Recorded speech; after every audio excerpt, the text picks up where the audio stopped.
The blizzard was a living thing, a white wolf, howling down from the Sangre de Cristo peaks, swallowing the world in a furious frozen throat. Silas Bishop had seen its like before, but never when he was this alone. His lined shack, a single room of chinked logs, was the only upright thing in a swirling void of white. He'd battened down, stoked the stone fireplace to a roaring heart, and resigned himself to 2 days of isolation, grateful for his stocked larder and stacked wood. The knock, when it came, was so faint he thought it was a pine branch snapping. It came again, a desperate, rattling scrape against the heavy plank door.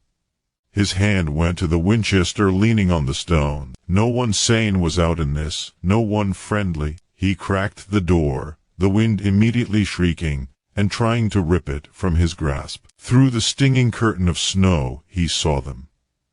A woman, shrouded in a threadbare blanket crusted with ice, and behind her, 3 small shapes huddled together like freezing chicks.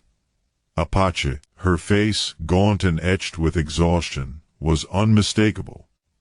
One eye was swollen nearly shut from cold or a blow. The children, 2 girls and a small boy, peered from behind her skirts, their dark eyes enormous with a fear that had moved past panic into a numb, waiting dread. For a heartbeat, Silas's world reduced to the old, familiar script. Raiders had killed his uncle. Stories of depredations were the currency of every ranch house. His grip tightened on the rifle. He could shut the door. The storm would do what his conscience might not allow. The woman spoke, her voice a raw scrape over stones. She had to shout against the wind, but the words were clear. "Can we warm ourselves?" "Only for a little." The children, she didn't finish. She didn't threaten, didn't plead further. She simply stated the bare, desperate fact. The smallest girl, perhaps 4 years old, began to cry silently, the tears freezing on her cheeks. The boy coughed, a wet, rattling sound that spoke of deep cold in small lungs. Silas Bishop stood on the threshold, the heat of his fire streaming past him into the killing cold. He was a man of hard edges, shaped by a hard land. The script said to shut the door, but the script didn't account for the sound of that cough, or the sight of those ice-feathered lashes. His response was not a grand moral decision, but a physical one, a rejection of the scene before him. He stepped back, pulling the door wide. "Get in," he growled, the words ripped away by the wind, "before you freeze solid on my step."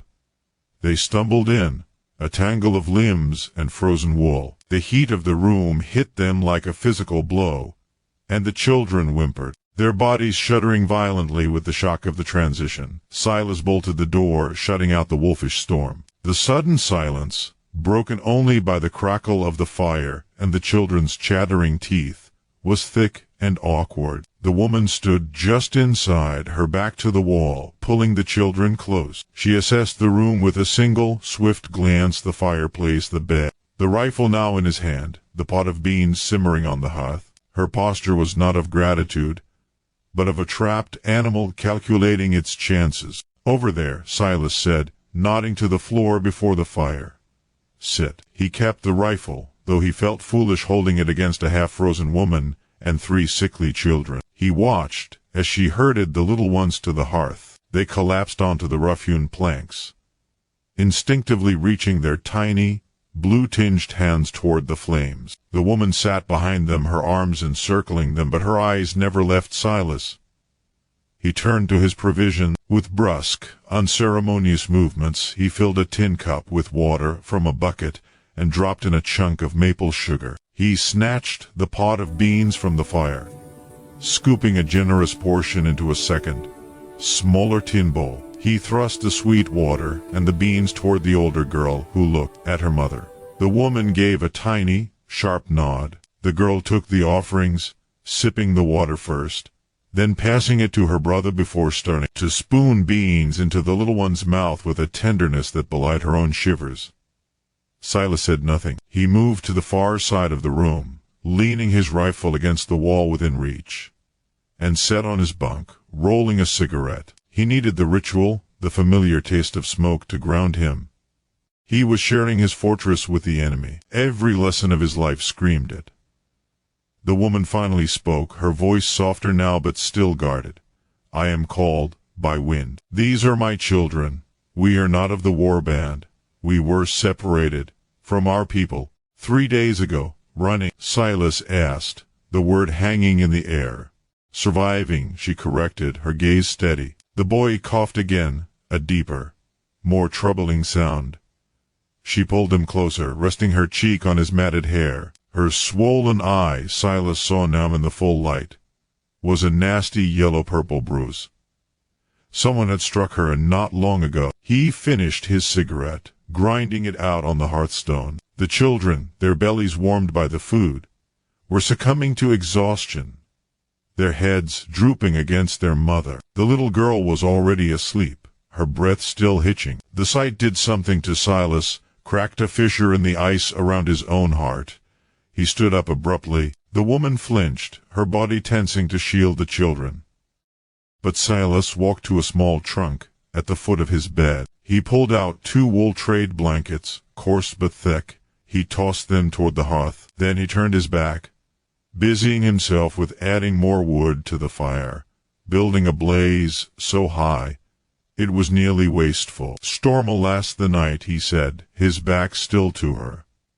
"You'll stay till it blows out." Boy, sounds bad. Colds settled in his chest. He heard the rustle of the blankets, the soft murmur of her voice to her children in their own language. When he finally turned around, they were a single bundle before the fire, wrapped in gray wool. The children asleep in a pile, the mother's watchful eyes reflecting the flames. The rifle remained by the wall. He hadn't moved it closer. The night passed in a strange, silent vigil. Silas dozed fitfully on his bunk, but he never fully slept. Called by wind, did not sleep at all. He would open his eyes to see her profile against the firelight, listening to her children's breathing, her hand gently rubbing the little boy's back with each racking cough. Once, in the deep hours, he saw her bend and press her lips to the boy's forehead. A gesture of such universal worry it erased all boundaries of tribe or conflict. At first light, the wind's howl had diminished to a moan. Silas got up, moving quietly to stoke the fire and put coffee on. The woman was instantly alert, though she didn't move.